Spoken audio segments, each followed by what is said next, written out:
ইমাম সাহেবের খানা মহল্লার সবার ঘর বাড়ি থেকে আসে, মহল্লার অধিকাংশ লোক সুদ খায়। ইমাম সাহেবের দোয়া কবুল হবে কি? ভাই, ইমাম সাহেব ওয়াজ করেন, হারাম খোরের দোয়া কবুল হয় না। এবার ইমাম সাহেবই ধরে বসছেন আপনারা যে সেই যদি হারাম খায় তার দোয়া কবুল হবে কিনা। দরকারি প্রশ্ন ভাই।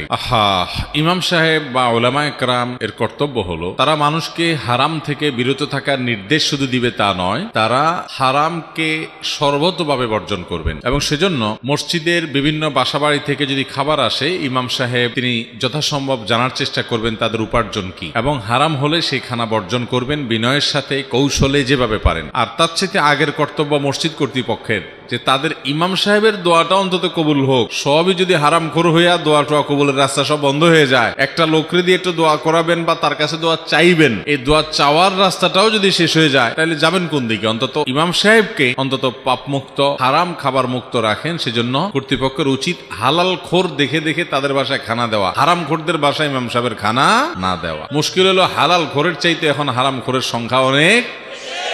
আবার হালাল খোরদের টিফিন বাটিতে এত ভালো কিছু হুজুরে দিতে পারে না বেচারারা।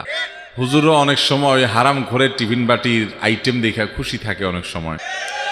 আল্লাহ তাআলা আমাদের সবাইকে হেদায়েতের তৌফিক নসিব করুন। আমার ওয়াজ মাহফিল এর দাওয়াত যারা দেন আমাকে, আমি একটা ফরম দেই। আমার অফিস থেকে একটা ফরম দেওয়া হয়, আসুন্নাহ ফাউন্ডেশন থেকে একটা ফরম দেওয়া হয়। সেই ফরমে 12-13টা শর্ত দেওয়া আছে যে আমাদের মাহফিল নিতে হলে এই শর্তগুলো পূরণ করে সেখানে স্বাক্ষর দিয়ে সভাপতি, সেক্রেটারি আবেদন করতে হবে। এরপরে সেটা যদি মঞ্জুর হয়, এই শর্তগুলোর কোনো একটার ব্যত্যয় হলে আমরা মাহফিল স্থল থেকে ফিরে যাওয়ার অধিকার আমরা রাখি। সেরকম লেখাজোখা থাকে আমাদের, কারণ কন্ট্রাক্ট ছাড়া আজকাল কোথায় যে কোন ধরা খায়। আবার এই জন্য আমরা কন্ট্রাক্ট করে যাই। কন্ট্রাক্ট মানে আবার পয়সা বুঝেন না আপনারা তো, পয়সা ছাড়া আজকাল কিছু। কন্ট্রাক্ট শুনলে মনে করেন পয়সা। ভাইরা আমার, সেখানে একটা পয়েন্ট লেখা আছে, কোনো বাসা বাড়িতে যদি আমাকে খেতে হয় তাহলে সেই খাবার হালাল, এটি নিশ্চিত করতে হবে। আমরা বিভিন্ন সময় আমাদের অফিস থেকে ফোন দেওয়া হয়, আমি অনেক সময় ব্যক্তিগতভাবে ফোন দেই যে ভাই কোথায় খাবো, কার বাড়িতে খাবো, তার উপার্জন কি। চেষ্টা করি, আমিও যে একেবারে বাঁচতে পারি তা না, চেষ্টা করি আমরা। এরকম ইমাম সাহেবদের চেষ্টা করতে হবে, মসজিদ কমিটির লোকদের চেষ্টা করতে হবে। মুশকিল হলো কমিটির লোক বেচারা কি চেষ্টা করবে? বেশিরভাগ কমিটিতে যারা আছেন, ভালো মানুষ তো অনেক আছে, কিছু লোক আছে আল্লাহর বান্দারা নিজেরাই হালাল হারামের বাজ বিচার মনে করে সারা জীবন গুনাহ, অপরাধ, পাপ যা করছি না করছি, এবার একটু মসজিদ কমিটিতে ঢুকে আল্লাহর ঘরের খেদমত করে টোরে যদি সব কাটাকাটি হয়ে যায়, ভাইরা আমার, এটা ভুল।